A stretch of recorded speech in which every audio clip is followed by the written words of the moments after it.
Will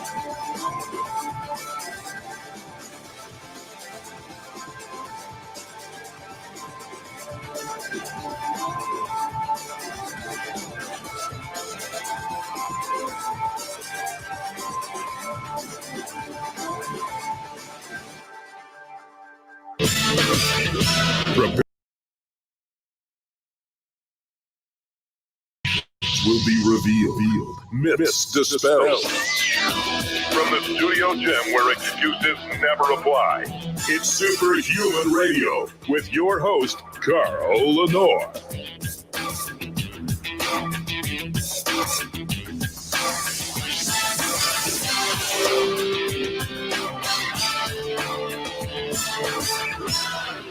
Hey, welcome back to another episode of Superhuman Radio. Today is December 10th, 2020, as the end of the year closes in on us. We want a couple things for you. We want you to start the new year off without back pain, and we're going to tell you how in just a moment. Of course, we have to thank our title sponsor, and that's Legendary Foods. The website URL is shrnetwork.biz/legendary. The code is SHR10. To save 10% off everything there. Please don't miss out on their tasty pastries. It's basically a Pop-Tart with 10 to 15 grams of high leucine protein. The new flavor, blueberry and hot fudge sundae, both have 15 grams of protein, not a ton of fiber. These are gluten-free, less than 1 gram of sugar. In the case of the two new flavors, 0 sugar. And they are delicious. You won't be able to stop eating them. Again, shrnetwork.biz/legendary and use code SHR10 to save 10% off. And also let them know that you heard about them here on Superhuman Radio. It helps us a lot. Also, as many of you know, December 18th is our 15-year anniversary show. My actual 15-year anniversary was November 19th, but we had too much in play and we couldn't get the show set up for that. So we're doing it December 18th. And if you want to be immortalized in the 15th anniversary show, there's 2 ways to do it. You could point your cell phone with camera, obviously, at yourself and make a brief 10, 15-second video wishing the show a happy 15th anniversary, and then upload it to shrnetwork.biz/yourstory. Or you could just simply email me at onair@superhumanradio.net. If you email me, all I want you to send is your full name and the year you started listening to the show. Those will be streaming across the screen throughout the whole show. We're getting so many people. You know what the funny thing is? I sit here and do this show. I don't know who's listening, but this has been the greatest opportunity for me to connect with people. There's some people's names I know because they send me emails all the time. They have questions and comments, but I'm learning about people I've never heard of before that have been listening to the show for 10 years, 12 years. It's just very sobering and humility. The level of humility that I'm finding that so many people have dedicated decade to listening to me in the show. I don't know how you could take my voice personally, but I'm not going to tell you to stop listening. But yes, those are the 2 ways that you can be immortalized on the show. Do a brief video wishing us a happy 15th anniversary and upload it to shrnetwork.biz/yourstory, or simply email me at onair@superhumanradio.net and just put your full name and the year you started listening, and it will all be taken care of. So, back problems. Back problems are a big, big deal. According to national statistics from the CDC, 65 million Americans, this is just the United States, obviously we have listeners all over the globe, suffer from some form of back problem, episodic. 16 million of them suffer from chronic back problems, back pain that limits their activities, and it impacts their livelihood, their productivity, and it costs the United States alone over $12 billion a year between lost wages and hospital and doctors' costs treating back problems. It's one of the most popular reasons that people see their doctor is back problems. And so if we could help you rid yourself of back problems, we would be doing a big thing. And we have the guy that actually is doing that very successfully, Dr. Stuart Mcgill. Welcome back to the show, Dr. Mcgill. Thanks very much, Carl. Good day to you. Thank you. Thank you. And so you wrote a book that has really helped a lot of people. And I want to talk about some of more celebrated people that you work with. In fact, just today, every day, professional athletes reach out to you because their back problems stand to end their career, correct? Correct. So talk about some of the athletes you've worked with and even some that have just recently reached out to you. I have worked with athletes from virtually every Olympic sport, every pro sport, and sports that some people might call pastimes. But they contact me only for back issues, but those back issues are inhibiting their performance or they are inhibiting their resilience. So that's the reason. Talk about the one athlete that we talked about a little while ago who was a powerlifter and just broke a world record in the squat, and he wasn't able to really squat heavy because he'd started developing back problems, right? Well, that's correct. I've worked with probably 30 or 40 powerlifters now throughout my career who have set world records. So it's quite a story. But the fellow you're referring to is a fellow named Brian Carroll. He's based in Jacksonville, Florida. In 2013, he did set a record for his weight category in squatting, and it was somewhere around 1,000 pounds, and he weighed around 240 at the time, I believe. But he had a really catastrophic injury for a lifter, and I can show you here. So this is the base of the lumbar spine and the sacrum, and the top and bottom of the disc has what we call an end plate. But if you squeeze it under enormous forces, it fractures, and the gel nucleus, which you see there, just starts to come up through into the vertebral body. So this particular model, now I can show it as this model was of that injury. We pull out the plug. The gel nucleus is dyed a chromium blue.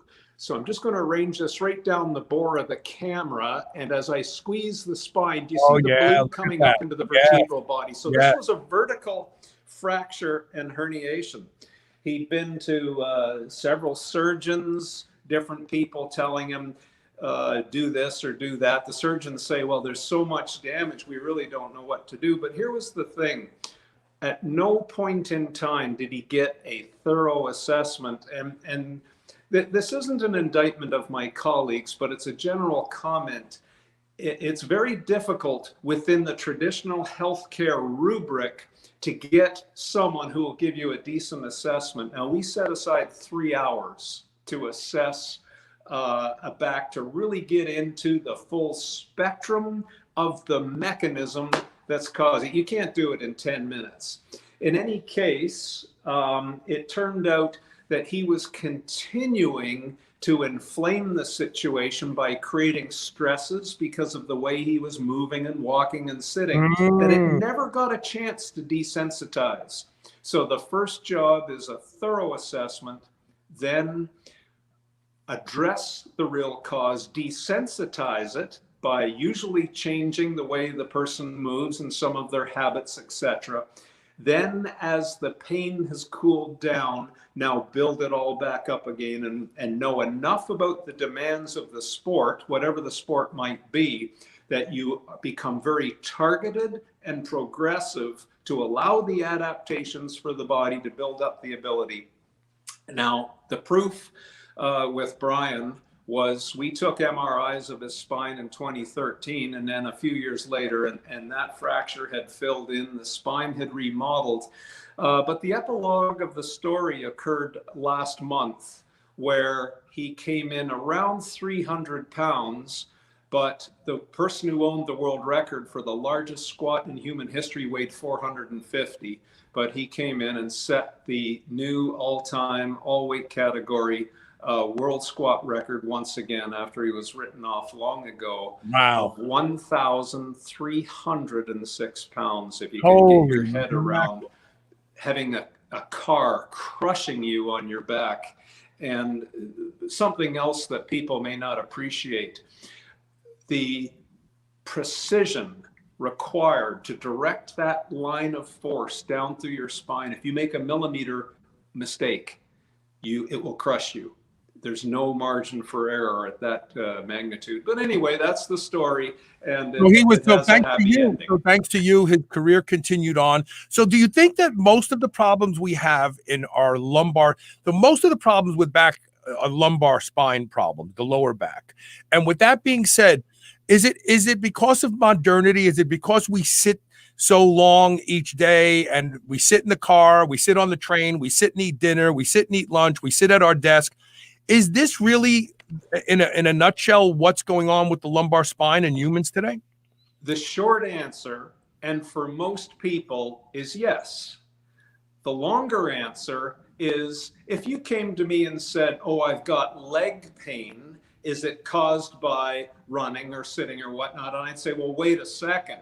Is it torn knee ligaments? Is it fractured? Has it been bruised? Has it been lacerated? Whatever. So my point is, back pain is the experience that you and the public report. I've got back pain, but that's the experience. The mechanism that caused the pain is a wide spectrum. So a little bit of assessment will show us what is the actual mechanism. So let me give you an example. If I was to sit on a stool, which I'm doing now, just let me turn down the camera. Please, just ever yes, of so course. slightly. Of course. So I'm sitting on a stool now.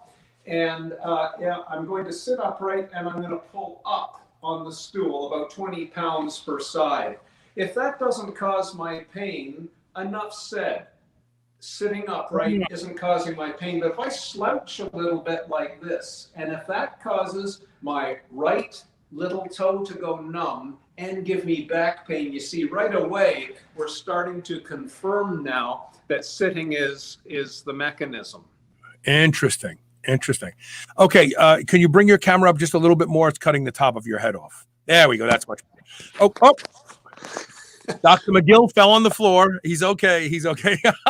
So we hear a lot of discussion about the psoas. It's become the new novel muscle that everybody pays attention to, and there's a lot of discussion about pelvic tilt, and that because we sit, the psoas shortens, and then when we stand, the pelvis doesn't really go back into position.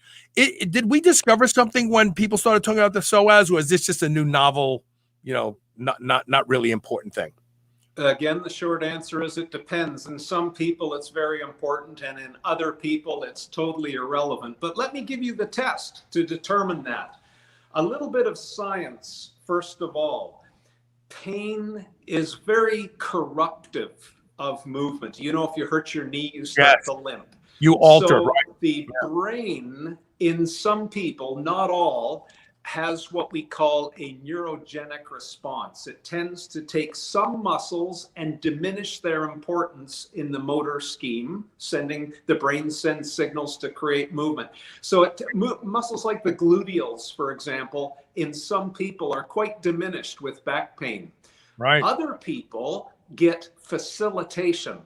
The psoas is a prime target. Here's the sign. A person gets out of the chair and they walk their hands up their thighs like this, and then they have this forward stooped posture, and it takes some time to pull the hips through. That's me. That's me in the morning, especially. That's usually a symptom of psoas facilitation. Some people then say, well, let's do a hip flexor stretch. So I'm starting to do a lunge, but this does not target psoas. It targets iliacus, psoas, rectus femoris, etc. But now let's really target psoas.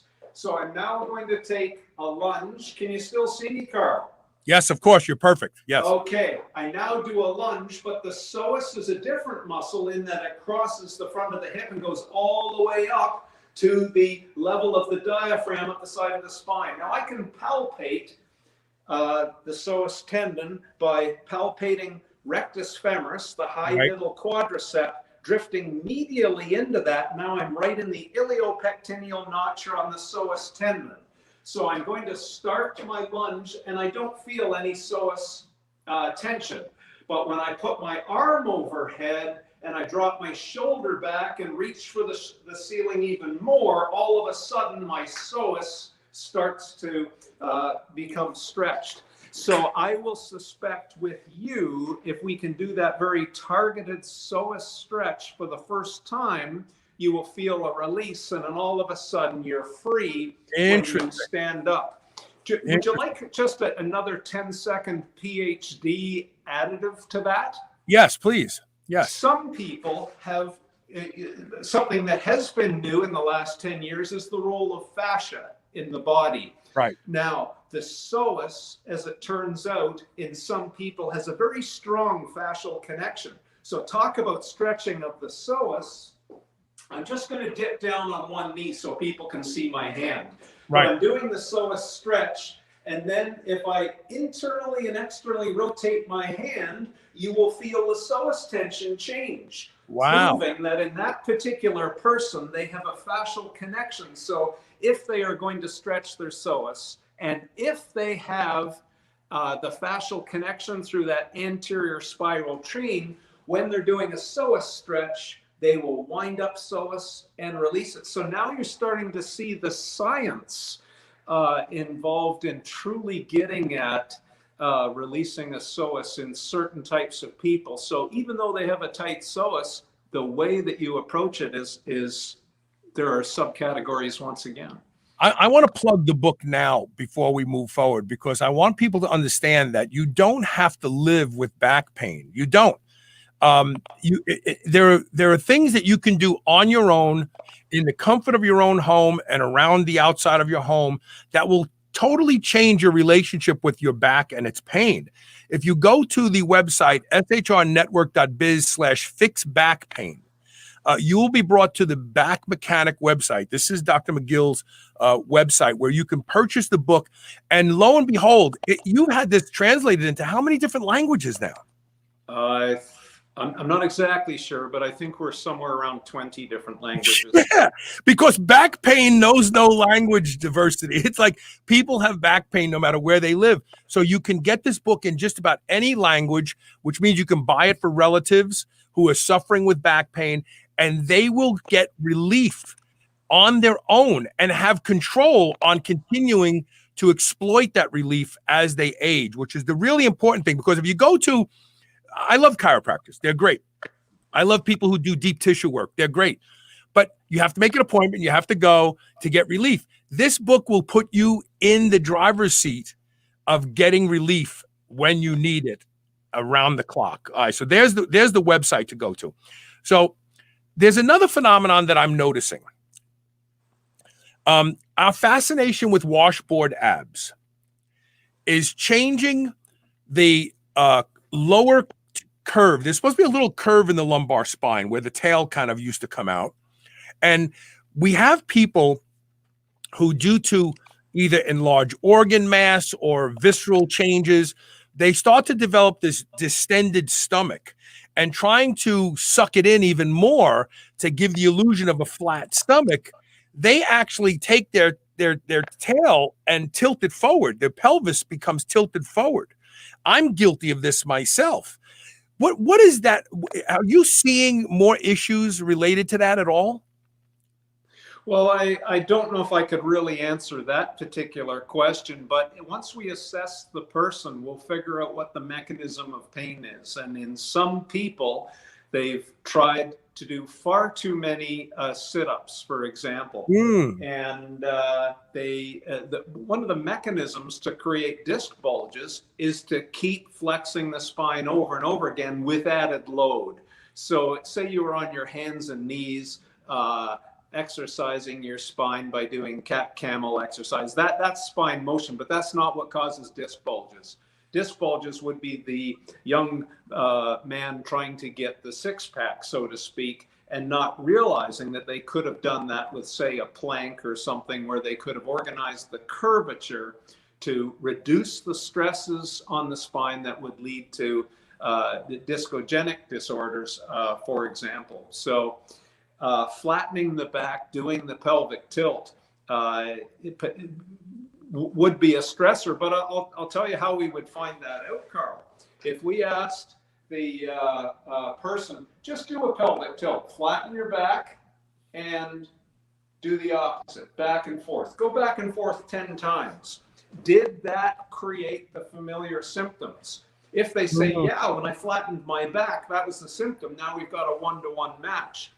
But here's the next stage. Now put an Olympic bar on your back, a bear bar, 45 pounds, and repeat the cycle. It will then show you a little bit of load, just added that. We're mimicking the motion of the sit-up, and we just found your pain trigger. So according to the back mechanic protocol, now we've identified it.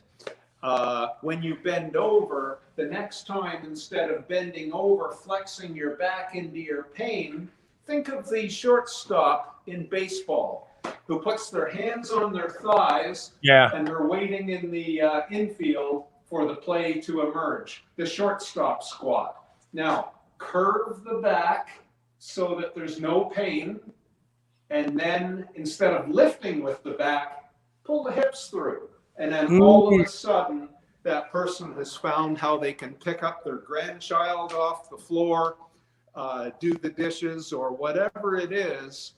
So you see how, once again, we had to subcategorize the back pain, do an assessment. Now we are able to coach that person away from their pain triggers and let the whole system cool down. How much of the book is dedicated to allowing people to assess where the problem is coming from? You've just illustrated 3 or 4 different self-tests that would allow a person to go, okay, now I know where my back pain is coming from. Now I'll go to the chapters that show me how to address that. How much of the book is dedicated to self-assessment?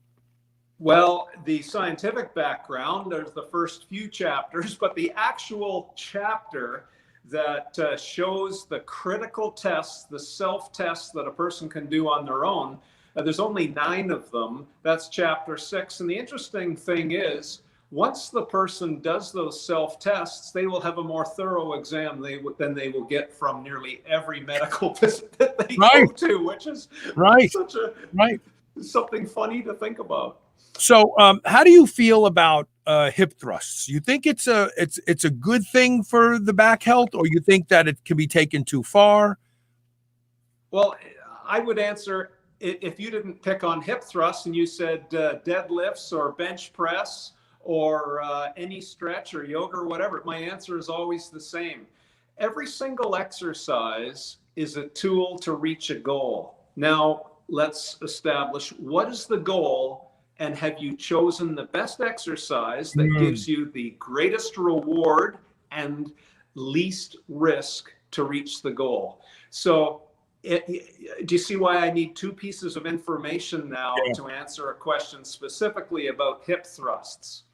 What's the goal? And then let's decide if that's the best exercise. So let's assume that we really want to activate the gluteal muscles. It's a pretty good exercise to do that. Do you need a lot of poundage on a bar across your pelvis? The answer is no. Interestingly enough, if your brain thinks about squeezing your butt together and elevate, here's a cue for you.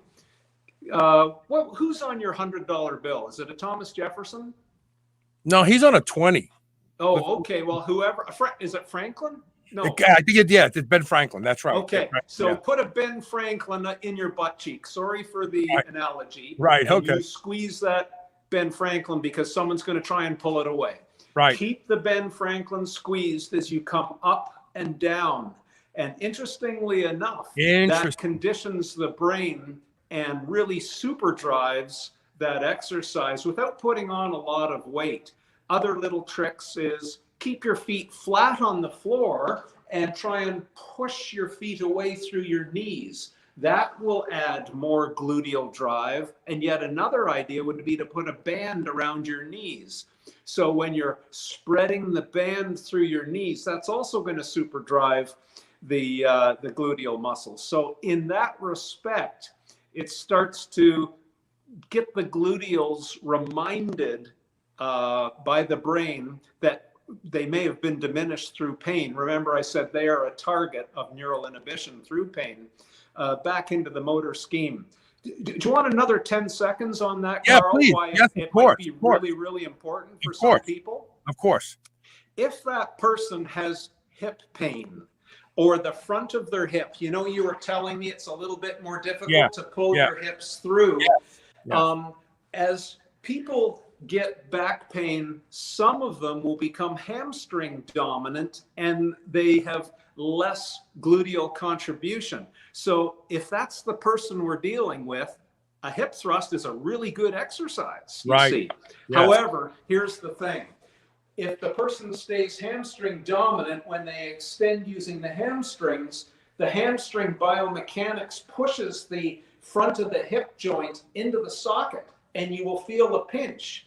Whereas if you can extend with the gluteals, it will drift the femoral head, the top of the femur, back out of the impingement. This is exactly what I'm suffering from right now. So about 3 or 4 years ago, I injured my right hip by doing very, very heavy bent over rows, and I got really too wide for the geometry of my hip. And I had this grinding sensation that I actually heard in my head as well. I went and had some x-rays done. I didn't have the MRI done. Shame on me. But anyway, about a year ago, I started to notice my hip is bothering me. For people who don't understand, when your hip bothers you, you feel it in your groin, not your gluteus minimus muscle on your side. People point at their side and they go, "Oh, I have hip problems." That's not your hip. Your hip is in your groin. And so I started to notice that when I bent forward and tried to get almost like a jackknife and stretch my back, and then allow my pelvis to go back to where it belongs, I didn't have any hip problems. It was only when I started moving wrong that I started to feel my hip bothering me. What a perfect story. Absolutely. I had several thoughts while you were describing. Well, jump in there. Yeah. No. So what were your thoughts? Well, first of all, it's testament to you were self-empowered by understanding what the mechanism was. And once you were aware and savvy of it, you operationalized it and you fixed your hip, which is fabulous. I wish more people would do that. Here's another little thought. If you took a kettlebell or a weight and you hold it in a goblet style and then squat down, but don't squat through the legs, squat through your hips, but try and spread the floor with your feet as you go down. And I think you would have found that you could have regrooved a movement pattern that didn't trigger your pain. So by doing that pressing out, which is the way I used to squat when I used to squat heavy, I used to push out, not down. But by pushing out, I'm balancing the hip joint with the muscles that aren't being activated. Is that what you're saying? That's exactly what we're doing. So that idea that I told you, how the gluteals pull the femoral head back a little bit, and then all of a sudden as you descend, there's less pinch in the front. Yes. And you are very perceptive in your description of hip capsule and impingement pain. It can be right in the crease. It'll go into this inner quadrant of the thigh, and it radiates. It might even radiate into a testicle. And they're going to their family doc saying, "Oh, I've got a sore testicle." Well, wait a second. The hip exam shows that when you probe the hip, you're replicating the pain, and that is the original primary on the pain source. In fact, it radiates right down into the front of my knee sometimes when I try to get up. Yeah, and down the inner anterior thigh, exactly. I want to give the website to get the book again, because you don't have to live. Now, look, there is some back pain that will not be fixed by the information in this book. There's always going to be outliers who have more damage. But if you're somebody who's living with back pain, before you go and have your back open, back surgeries, I don't care what anybody says. I will never get back surgery. I will always find a way around it, because once they open up your back and they start tinkering with it, you're never the same anyway. You're just destined to have back problems forever. So do everything you can. Can we talk about surgery, Carl? Well, let's talk about it on the other side of the break. I want to take a break. I want to plug the book. It's shrnetwork.biz/fix back pain, where you can get this book and start working on it. And there's lots of simple things in this book. We're going to talk about planking. We're going to talk about walking. I mean, people don't understand how powerful ambulating is for the lumbar spine. We're going to take one quick commercial break. If you want to post questions, you can post them here on Facebook. We'll be right back with more of Dr. Stuart Mcgill. Stay tuned.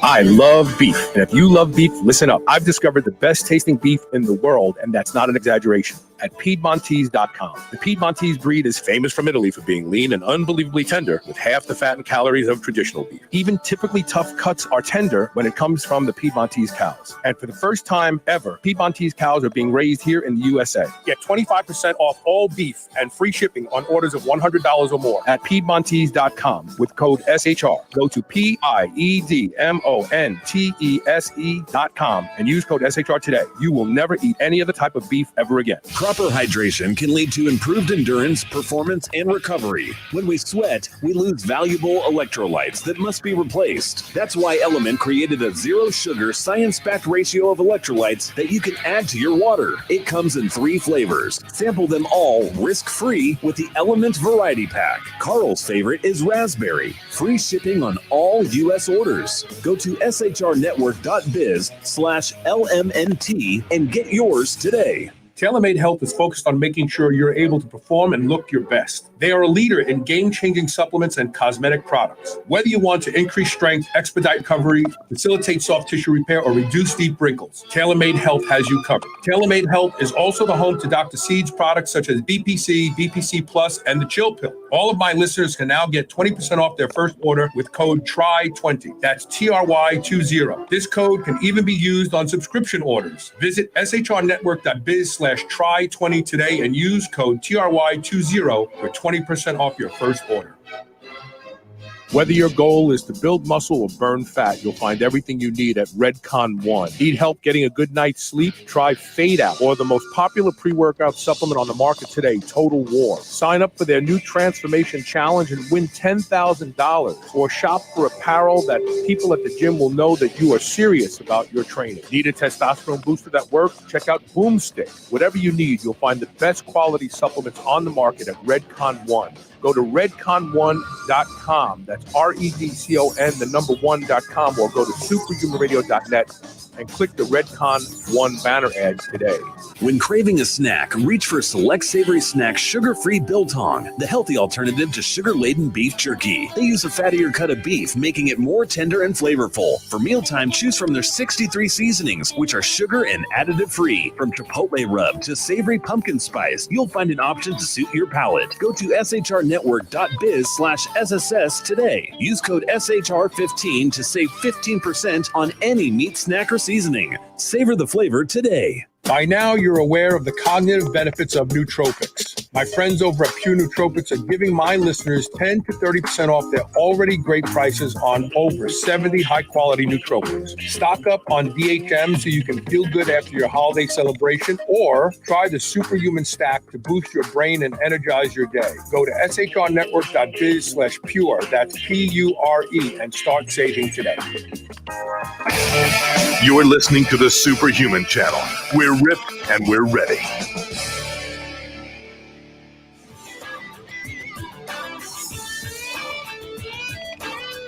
Welcome back. We're talking with Dr. Stuart Mcgill about fixing your own back. It's a wonderful thing. It's empowering. So you wanted to mention something before we went into the break about surgery. Let's do that, and then I have more questions for you. Well, in terms of surgery, when I started the low back pain experimental research clinic at the university over 20 years ago now, one of the things that we vowed we would do was we would follow up with every patient. We wanted to know our clinical score. Were we making a difference or not? In the follow-up, one of the questions, let's subcategorize those people. Please. Of the people who came to us and said, we've been told we've tried everything, yoga, chiropractic, physiotherapy, we've been to the shrink, et cetera, and the last thing that we have as an option now is surgery. So if that's the category the person was in, so they're a tough case, nothing has worked, they've been recommended surgery. If they follow the basic approach of back mechanic, 95% of them avoided surgery, and in a 2-year follow-up, they were glad that they did. So 95% avoided surgery. That's big. That's really very big. That's good. So I can stand by that. But Right. What was the mechanism? The more we investigated, some people, it appears, benefit from surgery because it's forced rest. Let me give you a scenario. Oh. Can you imagine the person who every day they're committed to their exercise program, they go to the gym, they ride the elliptical for 20 minutes or the exercise bike or whatever, and they say, this is my stress release, it's what I have to do. They are, in other words, an exercise addict. And I can say to them, well, here's some other activity. Oh, no, I have to do that. Otherwise, I'll murder my kids or something like that because of the stress. So I'll say, look, okay, go and have the surgery, but it's going to work because it's forced rest. Let me give you another way to address this. Chapter 5, I believe it is on virtual surgery. You are going to have virtual surgery. I like it. You just had it. So now what that means is tomorrow you're not going to ride the elliptical at the gym, because if you had the operation, you wouldn't. We're going to treat you like a post-surgical patient, and we're going to rebuild your athleticism and your abilities progressively, starting at a very low level and building you through and allowing biology to create the adaptations for robustness in your body. Carl, that will work 95% of the time. That, yes, so surgery is absolutely necessary for some people.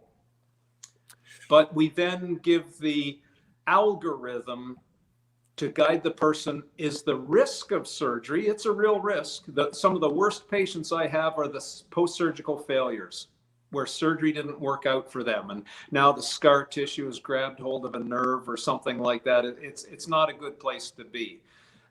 But in any case, it reduces all of that risk by going through these questions.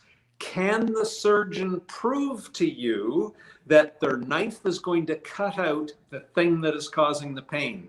If the surgeon can't do that for you, it's not a risk worth taking.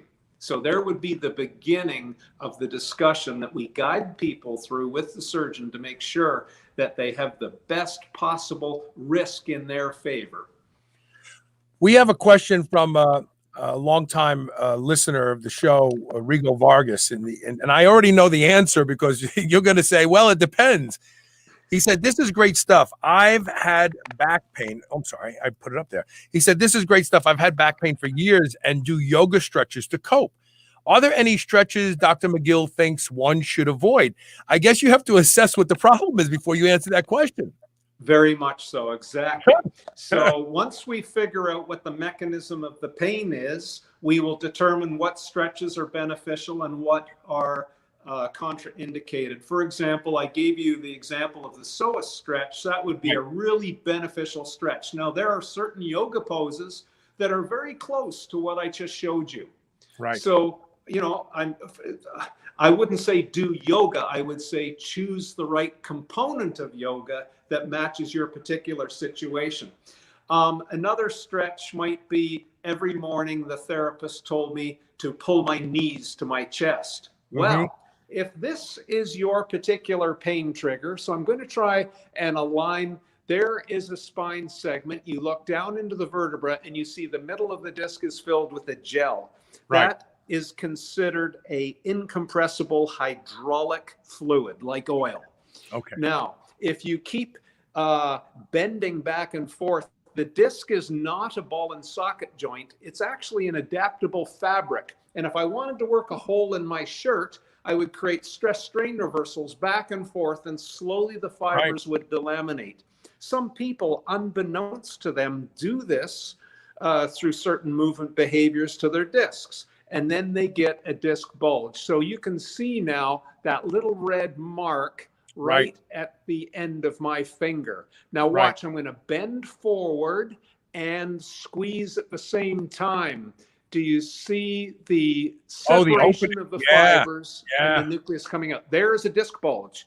Now I'm going to instead stack the person nice and tall, and they're going to squeeze, and you'll see the whole disc squeezes, but nothing comes out of that delaminated collagen. So I've just given a movement strategy to manage the hydraulics.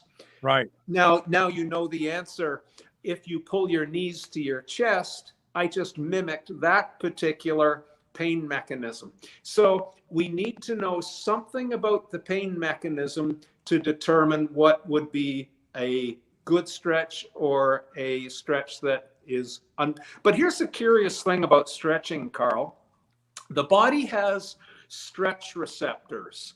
So if you can fire a stretch receptor and you create a stretch reflex, it's analgesic.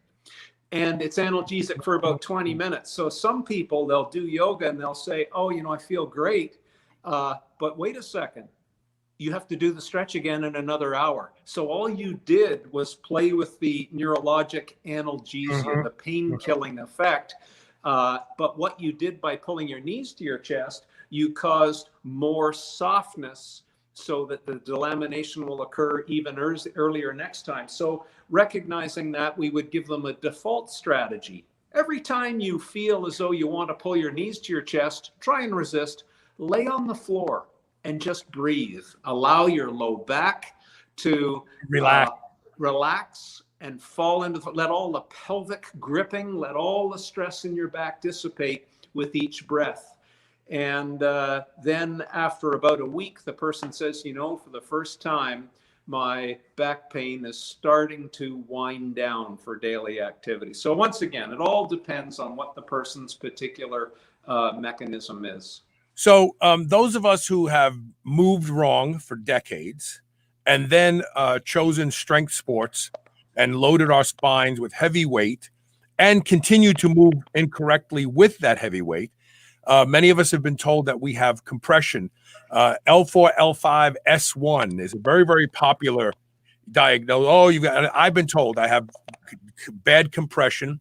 I also have an interesting anomaly that I was born with. The one of the last vertebrae in my spine, instead of it being nice and flat on top and bottom, it's triangular shaped, which I've told a certain percentage of the population actually have this. So one side wants to slide down, and obviously I probably walk and do things to compensate for that anomaly. But with that not playing a role in this, I've been told that I have a compression in the discs in my spine. And when you get this compression, a couple things are told to me. Number one, the aqueous fluid that is inside the disc is somehow is left the disc. I don't understand how, if it's avascular, and I don't have a tear where it could have leaked out. And that is allowed the disc to kind of stretch outward, but also inward into the channel where the nerves are. And so I become fascinated with decompression. If I have compressed vertebrae, because I want to decompress them, and I am a big fan of inversion, and I can hang completely upside down indefinitely now. And when I first do it, I feel the pain. But then what I do is I milk my hips. The way you described tilting the pelvis forward and then tilting it backwards, I do that while my spine is being stretched, and the pain goes away immediately. And I actually move more freely after getting off of the inversion table. But I was told by a chiropractor that this is actually a very bad idea, that I could actually be doing more damage to the injured area, for lack of better terms, the injured area. So I'm curious, decompression. Is it a wise thing? Is it a good thing? Number one. Number two, what's the difference between me hanging and I relax my abdomen, I relax, I can feel things popping. I have become good at this because one doctor said, well, you're just your muscles are going to spasm and keep you from no. I focus on letting my abdomen feel stretched. I feel that stretch. I feel my spine responding. But he wants to put me on a decompression machine that's going to pull and relax and effectively do something similar. So the question is twofold. Is decompression wise for someone who has compressed? Okay, let's just take one question at a time. Okay, let's I'm getting old now, and I can't remember more than one. Okay, is decompression a wise thing to pursue if you've been told you have compression in your spine? Right. The answer is yes and no. Again, there's subcategories. So you and I'm looking at the color of your hair. It's very admirable. I think we're of the same vintage. So what I mean by that is if you are younger, the chance that decompression is going to cure your back pain by addressing the cause is very, very slim.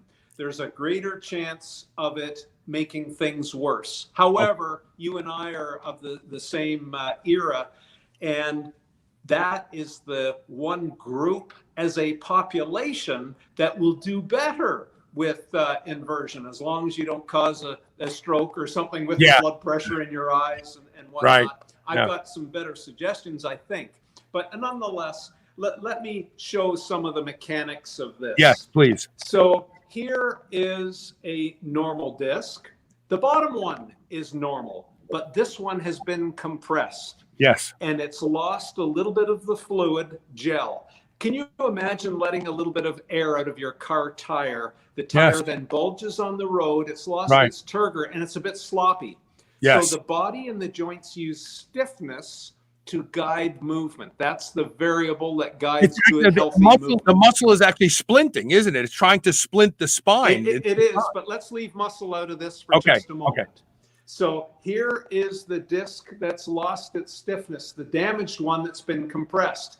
Now I'm going to twist it from the top. Watch what happens. Do you see how the majority of the movement occurs at the joint that lost its stiffness?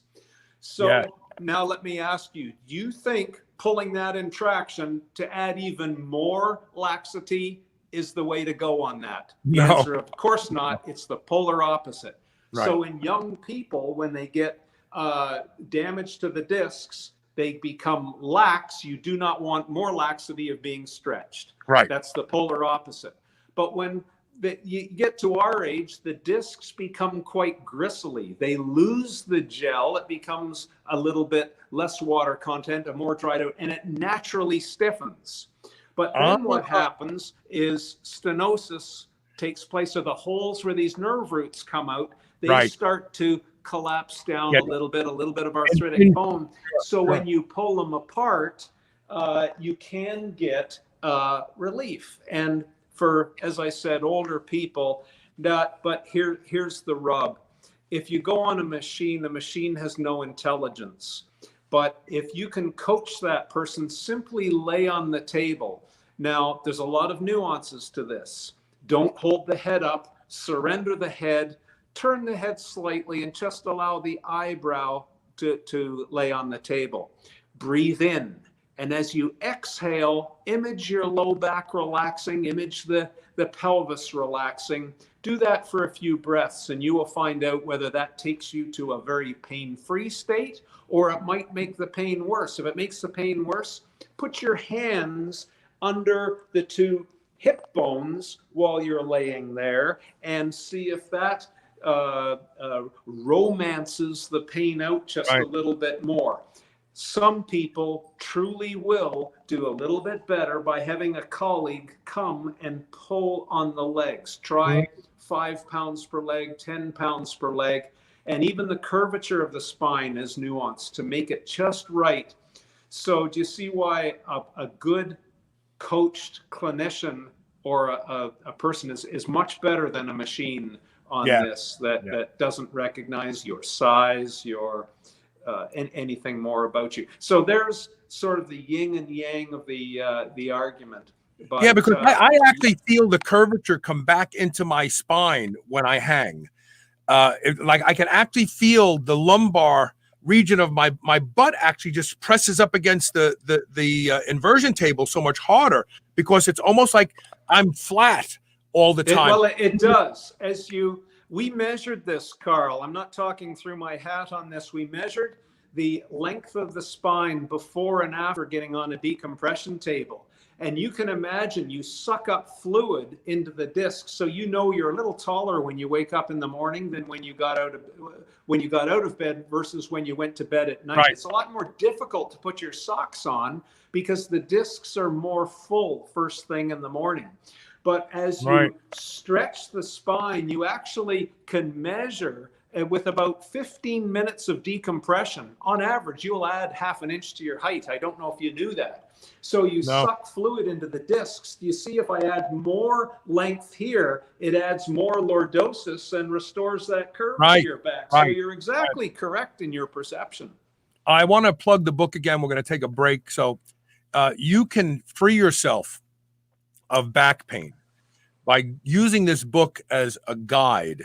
If you go to shrnetwork.biz/fix back pain, you'll be brought right to Dr. Mcgill's website, where you can buy this book in 20 different languages, because everybody around the globe suffers from back pain from time to time. And this is a way to handle that. Stay tuned. We'll be right back with more of Superhuman Radio. At the top of the hour, we're going to talk about some exciting new, let's say, unique supplements that have not been available before. Stay tuned. We'll be right back.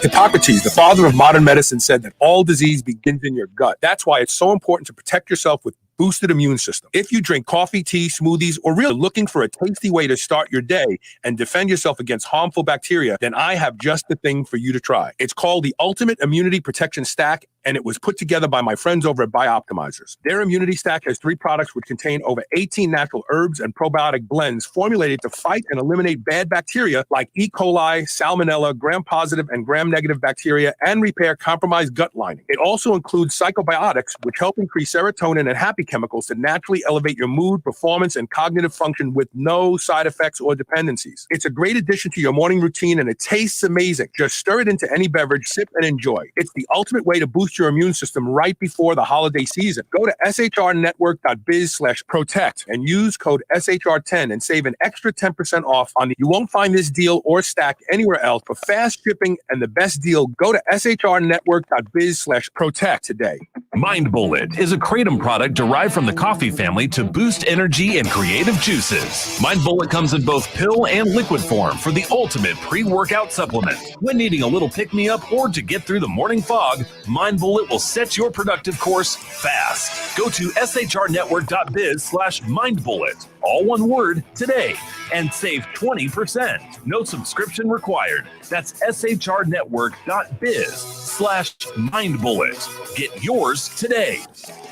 Everybody wants to feel better, be healthier, and happier. If you don't sweat profusely on a regular basis, you won't feel as good as you could. Studies have shown the power of infrared sauna. Infrared penetrates 1 to 2 inches into the body. It helps those with back pain, fibromyalgia, arthritis, depression, and anxiety. Patients get relief from infrared sauna. The Good Health Sauna has been shown to be an exercise mimetic, conveying many of the same benefits as cardio. There are a lot of reasons people buy a Good Health Sauna, but the bottom line is you will be a much happier, healthier person by using the Good Health Sauna every day. You'll crave it. You'll love it, and it will be the best purchase you have ever made. Good Health Saunas provide commercial-grade saunas for in-home and commercial use, backed by the best lifetime warranty in the industry. Unmatched customer service and the best financing makes owning one easy and will fit any budget. Go to goodhealthsauna.com/superhumanradio to learn more and save 25% off. New Mass Pro Synthogen X2 just upped its own legendary game. To distance itself even further from the rest of the pack, Synthogen X2 now has double the key active ingredients. If you've ever wondered what steroid-like recovery feels like, Synthogen X2 delivers. See why others compare it favorably to powerful bodybuilding drugs at synthogen.com.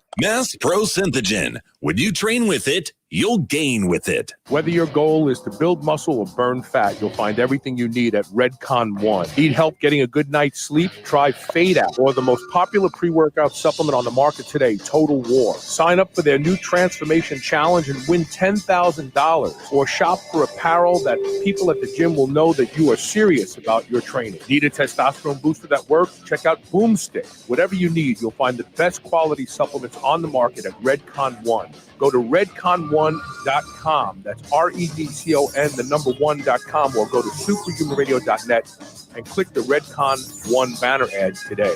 Do you remember those delicious toaster pastries you had when you were a kid? You know, the rectangular sugar-filled snacks? Well, guess what? Legendary Foods has just made low-carb toaster pastry. This is the first of its kind, and honestly, these things are amazing. They have 3 to 4 net carb, less than 1 gram of sugar, and 9 grams of protein. You can eat them right out of the wrapper or lightly toast them. The only question is, which flavor, strawberry or brown sugar cinnamon? They're available at eatlegendary.com and Amazon. Spit that out right now. This is the Superhuman Channel. It would help if I open my microphone. Welcome back to Superhuman Radio. We're talking with Dr. Stuart Mcgill about ridding yourself of back pain. We have a couple questions that we need to hit, and then I have some of my own questions. Rigo Vargas wants to know, is 50 years old too young to get relief or benefits, let's say, from inversion tables? An assessment will reveal the answer. The concept of an age like 50 really isn't applicable, because I will assess a 30-year-old, so chronologically they're 30, but they have a 50-year-old biological spine. Conversely, I will see a 70-year-old chronological person, and they have a 30-year-old biological spine. So do you see the conundrum here? Yes. Samurai Jack is basically commending you. He says, Dr. Stuart Mcgill and the big three. What are the big three? What does he mean about that? Well, in back mechanic, once we've determined the cause and then we've cooled it down, we live in a linkage. This is a fact. So our skeleton is a linkage. The law of a linkage is you must establish proximal stability. So just consider a backhoe, which digs holes in the earth. The operator puts out stabilizers, lifts the back tires off the ground, which allows the machine to pull earth through the arm.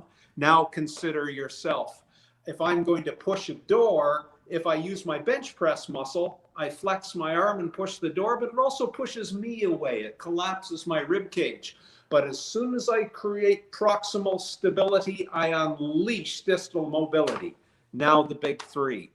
For most people, we searched for years what are the very best ways in a spine-friendly way to ensure proximal stability to be the foundation of moving the linkage.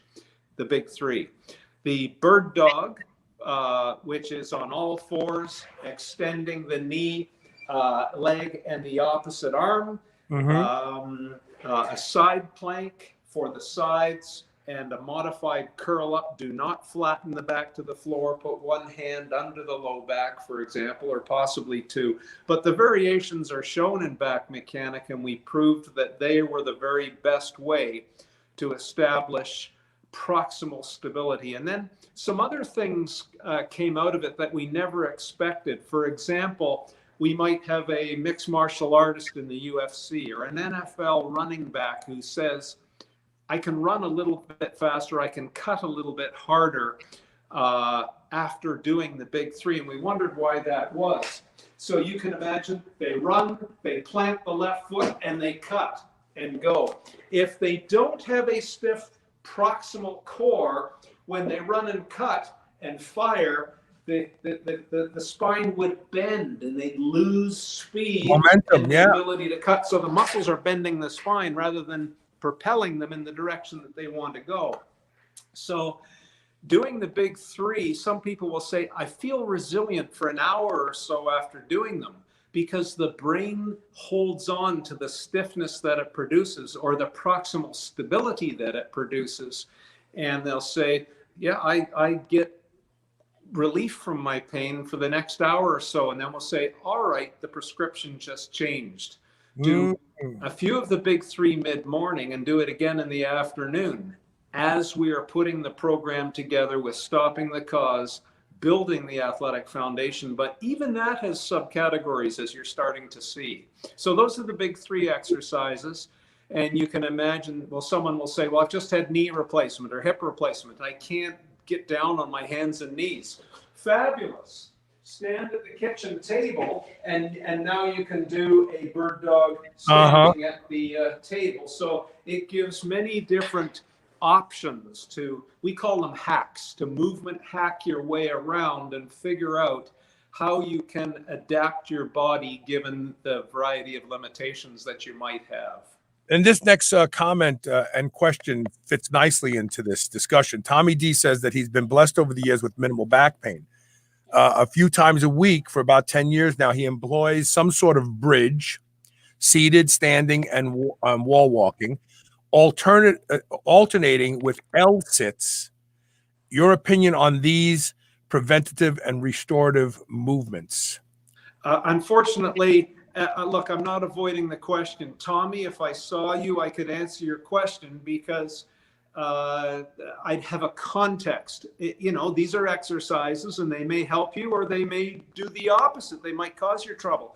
But the point is, you've been doing well for the last 10 years. It sounds to me as though you've got it dialed in. So that in of itself is evidence that you're doing well. So I have two final questions. I learned about planking and walking and how restorative it is to the lumbar spine. And last time you were on the show many years ago, I told a story about how I compressed my lumbar spine doing seated shrugs with a lot of weight, which gave me drop foot. I had a right foot that I couldn't control. However, at the time that this happened, I was in the midst of a divorce, and the judge ordered me to give my ex-wife my car, which meant that I was relegated to walking everywhere in Arizona, to and from the gym, to and from the office, everywhere. And I walked everywhere. And lo and behold, my drop foot went away. And then years later, I had you on the show and you talked about the value of both planking and walking when it comes to the lumbar spine. Recover that for the audience, please. All right. This is a huge problem in American society in general because of every year there's less walking in life, and this has been put on an acceleration because of COVID and people sitting even more. We measured one of the world's strongest men and the fella who won the super yoke in, you know, these strongman competitions. Yeah, they get sure. under the bar and they see how long they can walk for it. What we learned there was something absolutely magical. Can you imagine when I stand on one leg to allow stance on this leg and swing on the other, if I don't have a stiff core, my spine bends. Mm-hmm. Well, you know, we learned that walking challenges the opposite side. So if I stand on my left leg, my right quadratus lumborum, my right obliques were just required to hold my pelvic platform up. That athleticism is being lost by so many people. The very best exercise for it is walking, believe it or not. And then for people who want more athletic development, they could do things like farmer's walks, right? Suitcase carries, and that kind of thing. But there's so much more to this story, Carl. That little disc bulge that I mentioned earlier, when you look at the pathway through the delaminated collagen, you see where all the blood vessels have grown and whatnot. That acts as a fissure for the hydraulic fluid to go through. Walking and gentle motion of the spine vacuums that back in, is what we found. So it's rather magical. And in Back Mechanic, we have a whole chapter on walking and why some people, if you're living in Arizona, I would suggest for that particular pain mechanism, put a small backpack on your back, only 10 pounds, and put it low in your back and then go for a walk on those slow undulations through the desert on the golf course in Arizona. The very best therapy to start vacuuming in and stabilizing the disc bulge, coupled with the challenge to quadratus lumborum and that kind of thing. And you know, people think, well, is the core very important?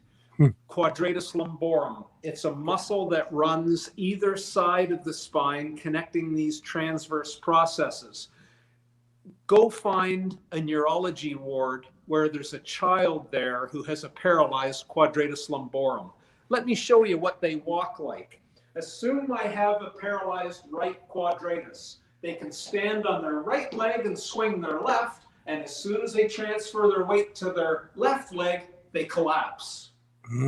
So that shows you the absolute importance of the muscle of quadratus lumborum, because without it, you can't even walk. But it's walking that conditions it, and it is such an important muscle for stabilizing the spine, unleashing distal athleticism in an efficient, pain-free way, etc.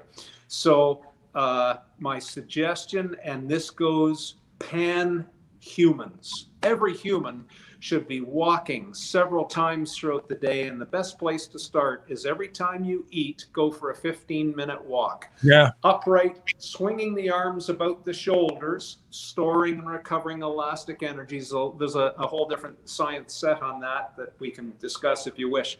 But I put together a fair amount of science in that book on the nature's back bomb, as we called it, walking, interval walking. All right, and the last question, and we're going to have you back on because there's a lot more to discuss. But the last question I have for you is ergonomic seats, right? I sit in this chair for a couple hours a day. Any value to these chairs where there is no back? You're kind of leaning forward, and your butt is on an angle, and you're kind of leaning on your shins. Or any of those ergonomic chairs, should we look at investing in those if we have back problems? I think you're describing what's known as the balance chair. Is it a seated perch and then your knees fit on it? Yeah, go underneath. Yeah, we actually did a study on those probably 20 or 25 years ago now. If you wore a skirt, you wouldn't find that very convenient. Right. Anyway, here's the thing, Carl. In some people, remember that test that we started out the show with where you sit on the chair and if you're upright, there's no pain, and if you slouch, there is. Right. That balance chair was designed to get you to sit upright. So just lean back now. I see you, so play along with me. Stack your ears over your shoulders. Become a bit chest proud, a little bit of a peacock, and just hover there. Now try and do that with no muscle. You will find that you won't be able to do it with no muscle for very long. But if that's therapy, so be it. But it will only be therapy for about 20 minutes, and then you're going to have to change position. So that particular style of chair over time will actually cause you to use more muscle. And if you slouch, you migrate the load away from muscle, but onto the passive tissues, onto the ligaments and onto the disc, etc. And the key for many people is to migrate the stress from tissue to tissue so that no single one becomes painful and overloaded. So ergonomics, it might be somewhat mythical to think that there's a perfect position. The chair will keep me in this perfect position, when in fact, the most ergonomic sound approach is to keep changing postures, migrate the loads. And I'm going to finalize that with a final analogy that everyone will get. Let's think of laying in bed. That's not very stressful, is it? But if you kept laying in bed in the same position, you would become uncomfortable until you migrated stress into another position. But let's say you go into discomfort. That discomfort, if you do not move, will then go to pain. And if you ignore the pain and you still stay in that position, you will cause damage. You will get bed sores over the pressure points. So that's the thing: discomfort, pain, damage. Sitting, anything else can achieve the same. So even in laying in bed can create that pathway. So too can sitting too long and in a single position. The URL to get the book Back Mechanic is shrnetwork.biz/fix back pain. Everybody should have this, because here's another thing. Start to learn the right way to move before you develop back pain. How about that one? That's something people don't do. People always complain, there's no money in preventative medicine. But when it comes to the opportunity to learn how to prevent their own injuries in the future, they don't invest in preventative medicine anyway. So here's an idea. Even if you don't have back pain, get the book. So you don't have to deal with back pain someday. shrnetwork.biz/fix back pain. We'll have Dr. Mcgill back on the show, but make 2021 the year to stop living with back pain. Thanks for being here today, Dr. Mcgill. Yeah, best wishes to all. And I know the world is suffering right now, and in particular the U.S. But to all my American brothers and sisters, here's a little love from Canada. We're thinking. That's nice. Very nice. And we'll have you back. Take care now. Happy holidays to you.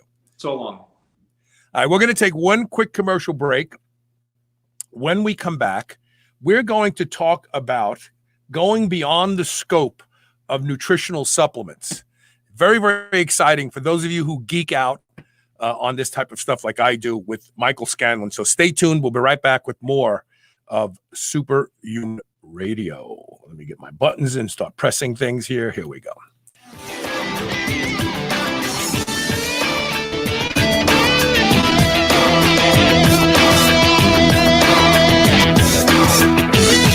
Quest Nutrition makes bars, cookies, chips, and pizzas out of complete dairy-based proteins. Our products minimize net carbs and sugar without sacrificing taste.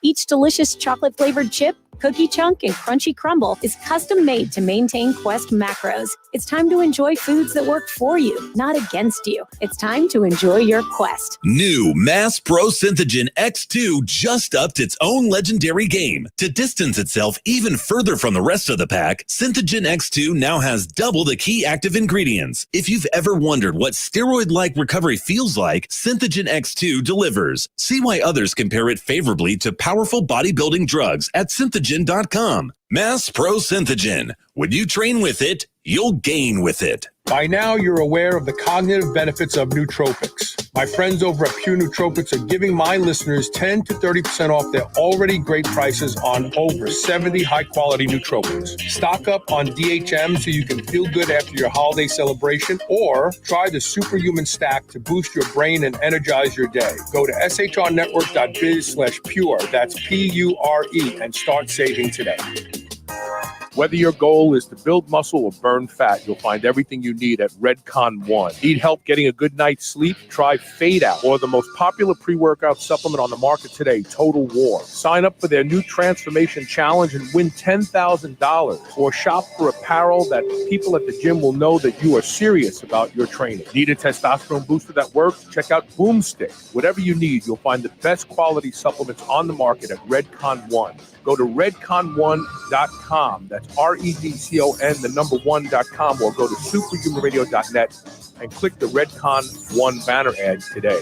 I love beef. And if you love beef, listen up. I've discovered the best tasting beef in the world, and that's not an exaggeration, at Piedmontese.com. The Piedmontese breed is famous from Italy for being lean and unbelievably tender, with half the fat and calories of traditional beef. Even typically tough cuts are tender when it comes from the Piedmontese cows. And for the first time ever, Piedmontese cows are being raised here in the USA. Get 25% off all beef and free shipping on orders of $100 or more at Piedmontese.com with code SHR. Go to Piedmontese.com and use code SHR today. You will never eat any other type of beef ever again. TaylorMade Health is focused on making sure you're able to perform and look your best. They are a leader in game-changing supplements and cosmetic products. Whether you want to increase strength, expedite recovery, facilitate soft tissue repair, or reduce deep wrinkles, TaylorMade Health has you covered. TaylorMade Health is also the home to Dr. Seed's products such as BPC, BPC Plus, and the Chill Pill. All of my listeners can now get 20% off their first order with code TRY20. That's TRY20. This code can even be used on subscription orders. Visit shrnetwork.biz/try20 today and use code TRY20 for 20% off your first order. This is the Superhuman Channel, where we use oxygen for the power of good.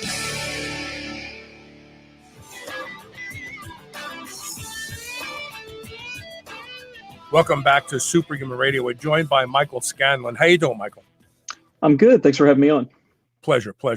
And so you and I worked together for quite a long time. You're more of a behind the scenes kind of guy. And you work with Tailor Made Health, which is a division of Tailor Made Compounding Pharmacy. And you guys have long been on the cutting edge of products that go far beyond what is available in your average GNC. And now you are like flipping the script again. So let's talk a little bit. Let's clear up some confusion, first of all. Okay. My audience has known about your products because they were marketed under the Dr. Seeds brand, correct? Correct, yeah. So really all that's changed is the name on the label, right? Yeah, so for things like BPC tablets, the chill pill, epicatechin, it's all the same product now under the Tailor Made Health umbrella. Yeah, so it used to be on the Dr. Seeds label, and now it's changed over to Tailor Made Health. Right. Okay. So this is still the same products that people have used and had success with and trusted, and the only change is the name. But the reality is that you have always been a sponsor of this show. You were just promoting a different label on the bottle. Everything else is the same. I just want to clear that up for a lot of people out there. So we know about the chill pill. It's a DHHB, dihydrohenokiol. It has profound effects. We have a guy in my audience named Dylan who actually did a commercial for us who has been on benzodiazepine since he was like 9 years old, and he got himself off benzos using the chill pill. It's an amazing product for anxiety. What else? It helps people sleep. Talk about that real fast. Yeah, it does. Yeah, so DHHB, it seems like anyone dealing with any form of anxiety, any form of daily stress, taking it reacts pretty quickly, probably 10 to 15 minutes, and it lasts for up to 4 hours. So what we've seen is a lot of doctors have been using it on patients, helping them get to sleep at night, helping them deal with daily stress.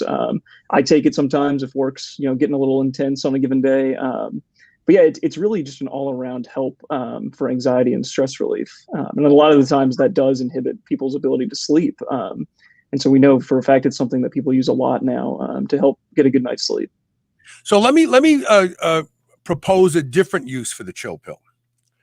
As men age, we know that erectile dysfunction becomes a problem. Now, there's lots of reasons for erectile dysfunction. The most common reason that's being identified today is change in the vasculature of the penis. However, there's another reason.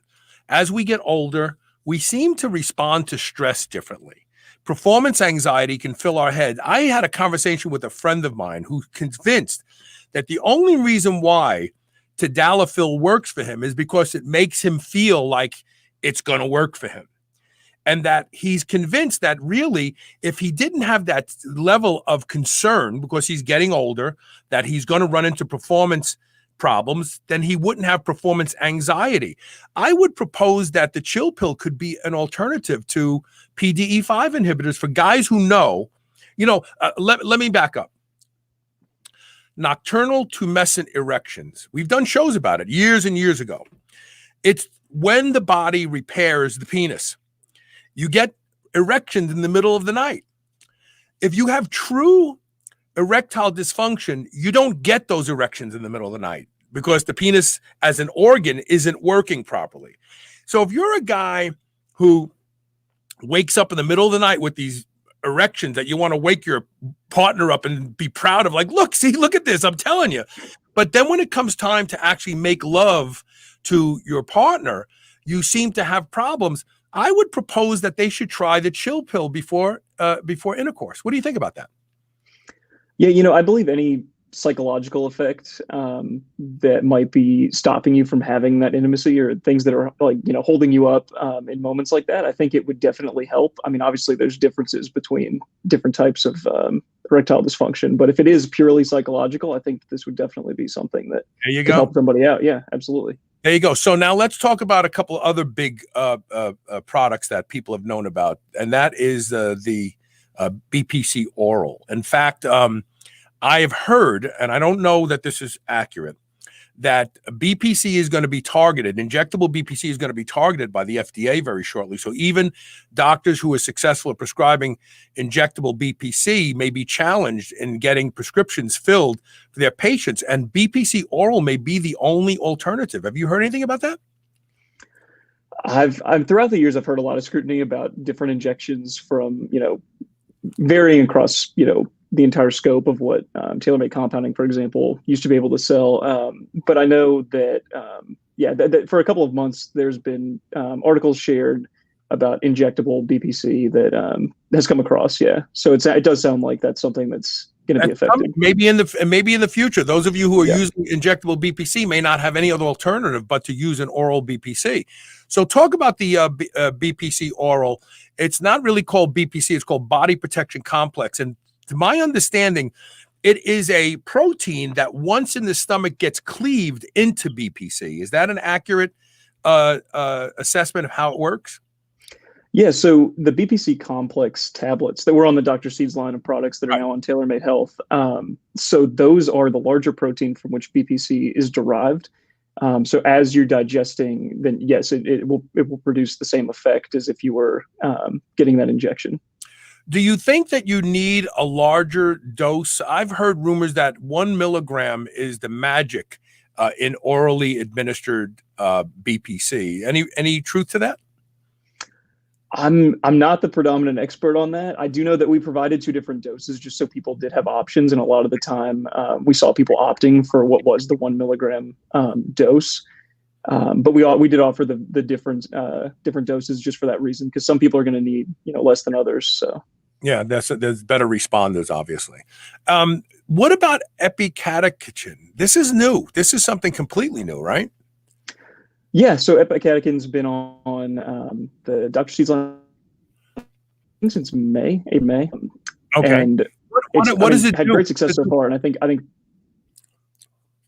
yeah. So it helps build muscle mass, and the way it does that is it derives from green tea, the epicatechin that we use, and what it does is it helps build muscle mass by basically stopping your body's production of myostatin. So when you work out, myostatin stops muscle growth. And so what this product does is this stops the production of that myostatin. And this was based off of a couple of research articles that we'd seen. So we knew that it would have a good, good overall outcome for people that were taking it, but it would also pair well with BPC, which is why we considered it so strongly to be part of this lineup.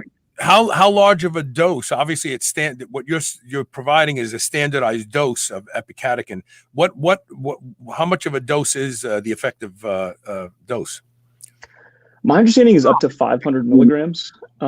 Currently, our dosing is at 50, but we're going to be upping that pretty soon. We've seen some information that leads us to believe that you would want at least 200 plus in a dose. So we made the move on our labels in the coming year. We're going to be upping our dose to closer to 500 milligrams. Excellent. And now there's some really exciting cosmetic products that you're offering too. Let's talk about, first of all, the roll-on Botox alternative, which, by the way, all the girls in the company want, just so you know. So we're going to be asking you for some product very shortly for Christmas. Talk about that. What does it do? How does it work? Yeah, so the GHK Trio product that we launched, what it does is it helps reduce the depth of wrinkles on your face, and the combination of the 3 products between GHK, argireline, and Lufazol helps reduce the depth of wrinkles by 30% over, I believe it's either 7 days or a month's time. I can't remember off the top of my head, but yeah, it's fast. Yeah, I mean, it'll help reduce depth very, very quickly. And have you used this with anyone in the office? Have you experienced or seen the results of using this product? I haven't seen anyone in the office take it. I do know that we're getting really good responses from physicians that are using it. We do a wholesale program on TaylorMade Health, and we have a lot of physicians buying in a dozen at a time or more. And the results have been, pretty incredible. And to the point where we're seeing physicians that'll buy 12. The next time they come through, they're buying 24 or 50, that kind of thing, because they're trying to get it out to as many people as they can. And everyone that's selling it at their clinics seems to be like, yeah, every single person is, loving this and just excited to see what the results are like. Because obviously that's a very in demand type product.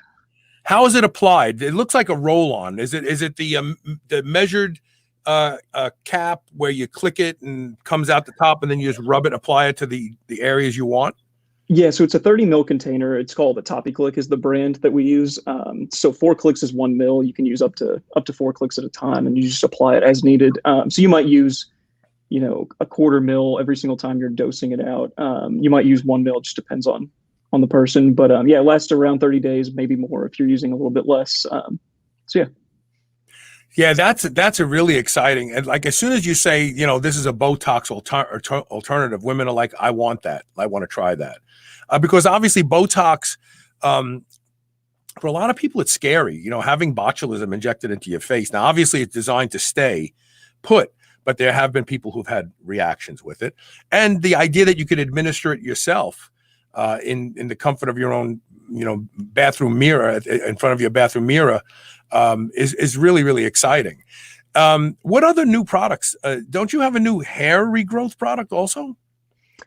We do, yeah. So we have a couple different products that are in development or have just been released recently. So the other product that we have is called Duo, and it's a zinc thymulin formula that helps with damaged hair. So you apply it to the hair follicles that are damaged, and it'll help regrow. And then we have a product called PTD DBM, which is just a hair growth product. So it's a dropper, and you apply it in the area that needs the treatment. So how effective? Because hair regrowth is a big thing. Guys always asking about, you're too young to know about this, but once the hair starts receding, it's like, oh man, what can I do for that? And most people don't want to go to Bosley or have plugs put in. So they're looking for something that doesn't require any real invasive treatment of the scalp. How effective are these? And which one is more effective than the other for someone who's, it sounds like damaged hair is the early signs, but once you've lost the hair and the follicle has gone into its hibernation phase, if you will, for lack of better terms, which one would be more effective for a guy like me if I wanted to see if I could fill that back in? I'm not sure I could speak to which would be more effective given, each situation, but I know that the results that I've seen on the Duo product, so the zinc thymulin product for hair repair of damaged hair, has been a little bit more noticeable than PTD. But I know that a lot of people are excited about, obviously, the potential of hair regrowth. So PTD is gaining some traction. So clarify, what is damaged hair? When we start seeing hair getting brittle and breaking, we have a lot of women who have thinning hair. Would that the thymulin product be for that? Yeah, brittle and thinning hair is pretty much the two main symptoms that you would be seeing that would make you compelled to want to try that Duo product. How long does it take for that's a big one with women as they age? Their hair gets thin and starts to become brittle and break. How long before they start to see the hair growth change using that product? It's going to be case by case, but if it's thinning hair or brittle hair, so we would recommend that you do it daily. And then the dropper would last around 30 days. And around the 3-4 week mark is when you should start being able to see, visibly, big change. I want to put this up real quick while we're talking about it. If you go to shrnetwork.biz/try20, TRY20, and I think that has to be in caps, and use the code TRY20, you'll save 20% of any of the things that we're discussing today. So again, that's shrnetwork.biz/try20. So you can save off of any of the original Dr. Seeds products or any of these new products. Again, the only thing that's changed is the name on the label. So what other exciting products do you have coming forth, or can you give us a peek behind the curtain, so to speak, about what's coming? Yeah, I'd be comfortable to share about one product coming out soon. So obviously we were talking about DHHB for its ability to help not only with stress, but also for sleep. But we are coming out with a dedicated product for sleep fairly soon. It's been in development for a little bit. Justin Kirkland is actually one of the ones that helped formulate it. And so, yeah, it's probably coming out in, I'd say, late January, early February. That's exciting. I know he and I have talked about it in the past. Justin is brilliant. Justin Kirkland is a brilliant individual who does stuff in his lab that defies scientific logic. In fact, one of his patents was just purchased recently. But yeah, it's exciting, and I'm hopeful because I know a lot of people who have trouble sleeping. Sleep problems is probably the top, if not the top complaint that people have today. It's definitely in the top 3, and it cascades into every other condition, whether you have autoimmune issues or insulin resistance, or the myriad. It all starts with that interrupted sleep, that fragmented sleep. You do that for months and months, and you just get sicker and sicker. So helping people sleep is really a wonderful thing, and I'm excited. I can't wait for that to come out. So these products here are very cutting edge. They're not the kind of product that you're going to find in a GNC or a vitamin shop, but yet they don't have to be prescribed by a physician, correct? Correct. Yeah. So we manufacture every product as a non-prescription supplement. And that's kind of exciting because we've never really seen this level of science and technology go into what would be considered over-the-counter products. You guys are really blazing a trail here. Yeah, I mean, I think generally the supplement industry is really geared towards, churning out what's already available, and that's just not the direction that we've taken with any of the brands that we manage. So Deal Media, the company that started TaylorMade Health, we've only ever taken on products that we truly believe, are not available, and we're, building our own niche from. Yeah, because you're right. If you go to, let's say, the Olympia or the Arnold, you'll see dozens and dozens and dozens of companies selling the same products with different labels, and I call it dotting the landscape. You walk through, and every company has their form of creatine. Every company has their MR meal replacement. Every company has their, and it really is. It's sad because really at the end of the day, it's about the color of the label and the marketing, and maybe the sponsored athlete that has a following that's promoting his code, and TaylorMade Health is actually blazing a new trail completely and giving people access to non-prescription products that you would never see this level of science put into. It's really commendable. It really, really is. I think we just lost you. No, there you are. Okay. Oh, yes, sorry. So all of the products we've talked about are available right now. People just have to go to shrnetwork.biz/try20, TRY20. They'll be taken to a dedicated landing page for my audience. You could use the code TRY20, TRY20, to save 20% off any of these products. I predict that the Botox alternative is going to be very, very popular with the women in the audience, and maybe even some of the men. I don't think it's going to do anything for me. Actually, I'm afraid to get rid of these wrinkles because I think Jimmy Hoffa is right in that one right there. He's buried in somewhere. So thanks to high definition TV, I can see all my wrinkles now. Anything else we need to talk about? Anything exciting? In terms of the TaylorMade Health lineup? Yeah, I think, the really exciting part is that we just started our advertising initiative to actually make this a direct-to-consumer, like a true direct-to-consumer brand, because for the past 6 months, we've only really been working with physicians in their offices. And so we're really excited to start being able to, make this not only publicly available to everyone, but to be able to push the message so that people are becoming aware of, the solutions that these products provide.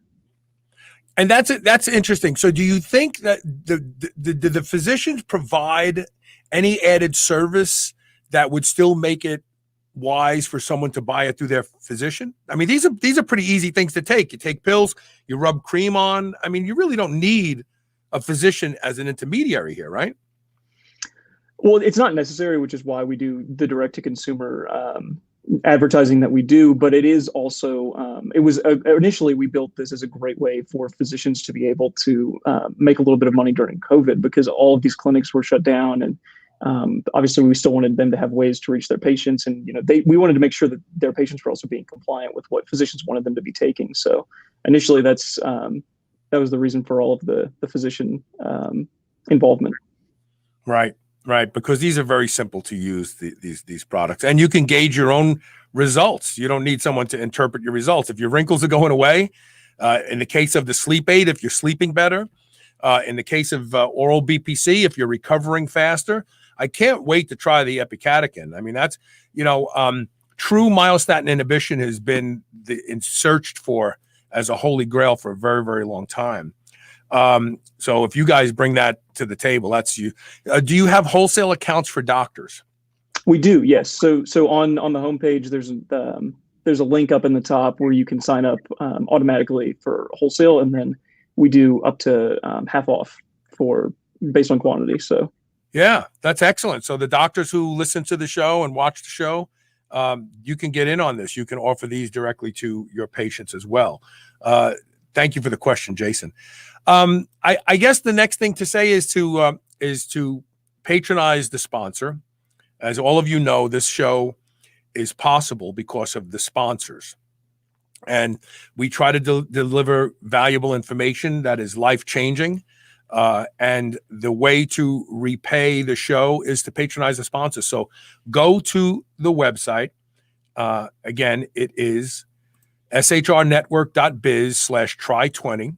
Use the code try20, save 20% off, and try some of these products. I want to hear from people too. If you try the product, please email me at onair@superhumanradio.net so that we can hear what you think. That's it. Michael, thank you for both being a sponsor and thank you for being here today to talk about this exciting stuff. yeah, absolutely. Thank you for having me on. Take care. All right, thanks. All right, we're going to take a break. I'm off the air tomorrow. We'll be back on the air Monday. Again, if you want to be immortalized on the anniversary show, which will be December 18th, you can do this one of two ways. Go to shrnetwork.biz/yourstory and upload a brief video of you saying, hey, happy anniversary, Superhuman Radio.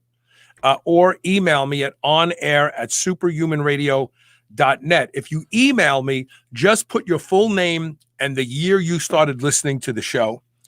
Those will be streaming through the whole show. Elisa and I will be hosting the anniversary show, celebrating 15 years in continuous production. Again, look at your iPhone, your Android, make a quick 15-second, 20-second video congratulating the show for its 15 years. If you want to say something personal about how the show has helped you, include that. And then just click the link. We'll go to the link, shrnetwork.biz/yourstory, and you'll be able to upload there. And that is it for today. Have a great weekend. Have fun. And we'll see you Monday with more Superhuman Radio.